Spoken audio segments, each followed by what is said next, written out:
అల్లూరు విజ్ఞాన కేంద్రంలో సమాజంలోని ప్రజల సమస్యలు పరిష్కరించేందుకు హ్యూమన్ రైట్స్ కౌన్సిల్ ఏర్పడిందని హ్యూమన్ రైట్స్ కౌన్సిల్ వ్యవస్థాపకుడు శ్యాంప్రసాద్ అన్నారు మీడియాతో. ఇన్ని ఆయన చాలా స్టాటస్లు పెట్టుకొని నేను ఒక మెంబర్ దాన్ని బట్టి గారు సో వారు మాట్లాడిన తర్వాత మనం లంచ్కి వెళ్ళిపోతాం. ఈ లోపల మన అనకాపల్లి నాయుడు గారు ఏదో ఒక నిమిషం మాట్లాడుతూ ఉంటాం. 10% మీరు మొట్టమొదటిగా ప్రతి ఒక్కరిని human rights commission human rights ఇదో అంటారు. ఇది మన ఒక హ్యూమన్ రైట్స్ అనేది మనది కమిషన్ కాదు, హ్యూమన్ రైట్స్ కౌన్సిల్. మనం ఒక ఎన్జిఓ మాత్రమే. మనం ఎన్జిఓ అంటే ఏంటి? నాన్ గవర్నమెంటల్ ఆర్గనైజేషన్లో సేవా తత్పరం. మనం ఒకరికి అన్యాయం జరిగితే వారికి ఒక మంచి చేయాలనే ఒక సదుద్దేశంతో మనం ముందుకు వెళ్ళాలి. కానీ ఏదో ఏదో హ్యూమన్ రైట్స్ కౌన్సిల్లో నేను డిఫెండర్ను, నేను మెంబర్ను, నేను స్టేట్ ప్రెసిడెంట్ను, నేను జనరల్ సెక్రటరీను నేను అని వాదన చేసుకోకండి. ఎవరుని ఏ అధికారి దగ్గర తప్పు ఉంది చెప్పండి, వినకపోతే రాష్ట్రానికి ఒక మెసేజ్ పంపించండి. తప్పకుండా మీరు పోయి దానికి కూడా ఈ మధ్యన ఇంకొక విషయం చెప్తాను.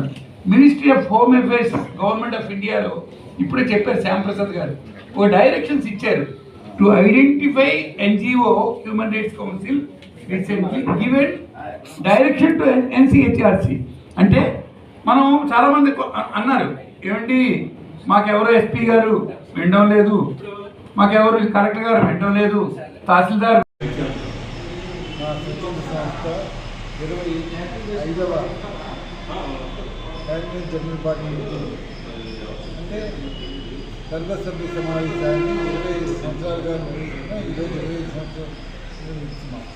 ఎందుకంటే మా సంస్థ జూలై 12, 1999న ఆవిర్భవించింది. ఆ సందర్భం నుంచి కూడా మేము ప్రతి సంవత్సరం కూడా క్యాబినెట్ జనరల్ బాడీ మీటింగ్ చేయడం, తర్వాత మా సంస్థలో సభ్యులుగా ఉన్న వాళ్ళకి అవసరమైన మానవ హక్కులపై, పర్యావరణ హక్కులు, బాలల హక్కులు, మహిళల హక్కులు, ఇలాంటి వాటి మీద శిక్షణ కార్యక్రమాలు లేకపోతే నిర్వహిస్తున్నాం. మా సంస్థ నుంచి ముఖ్యంగా ఏ ఫిర్యాదు వచ్చినా సరే స్వీకరించి సంబంధిత శాఖకు పంపించడమో లేదా న్యాయస్థానాన్ని ఆశ్రయించేలాగా వాళ్ళకి సూచనలు, సలహాలు ఇవ్వడం చేయాలన్నాం. ఈ సందర్భంగా మా మానవ హక్కుల కౌన్సిల్ 26వ భాష కోసం అంటే జూలై 12, 1999 ఆవిర్భవించింది. ఈ సంస్థ జూలై 12, 2025లో 26వ వార్షికోత్సవాన్ని నిర్వహించడానికి తీసుకుంటున్నాం. దీనికోసం ముఖ్యంగా మానవ హక్కులు మన దేశంలో ఏ విధంగా ఉన్నాయి, మన దేశంలో మన రాష్ట్రంలో ఏ విధంగా అమలవుతున్నాయి, అసలు హక్కుల గురించి గత 10 సంవత్సరాలుగా తీసుకుంటే ప్రభుత్వాలు ఎంతవరకు ప్రోత్సహిస్తున్నాయి, హక్కుల గురించి ప్రశ్నించాలా లేకపోతే మనం విధుల్లో పౌరుల్లో ఏ విధంగా తీసుకెళ్ళాలి అన్న దాని మీద మేము చర్చిస్తున్నాం.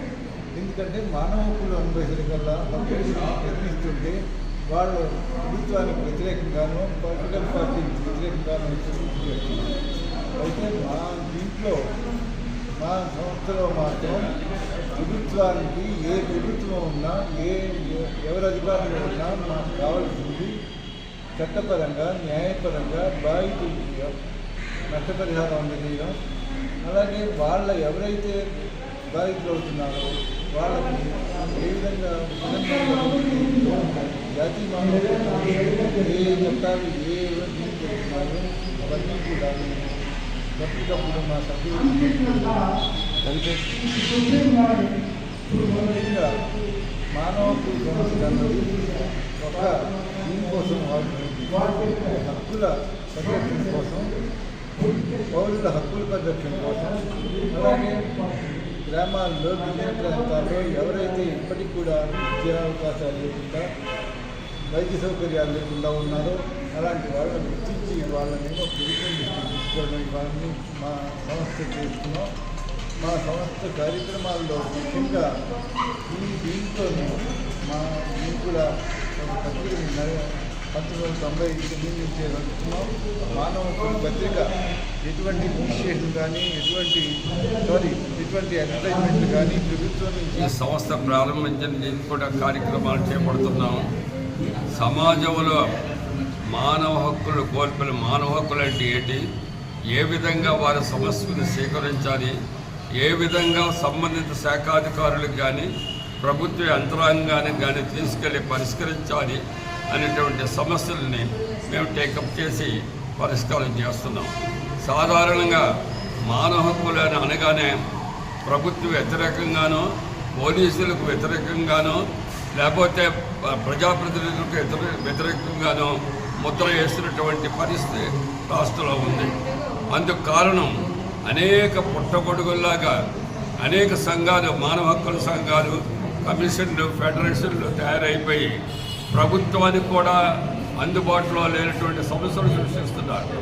ఈ పరిస్థితుల్లో human rights council Shyam Prasad గారు స్థాపించినటువంటి సంస్థ సెంట్రల్ గవర్నమెంటే కాదు, స్టేట్ గవర్నమెంట్లో కూడా అత్యంత గుర్తింపు కలిగింది.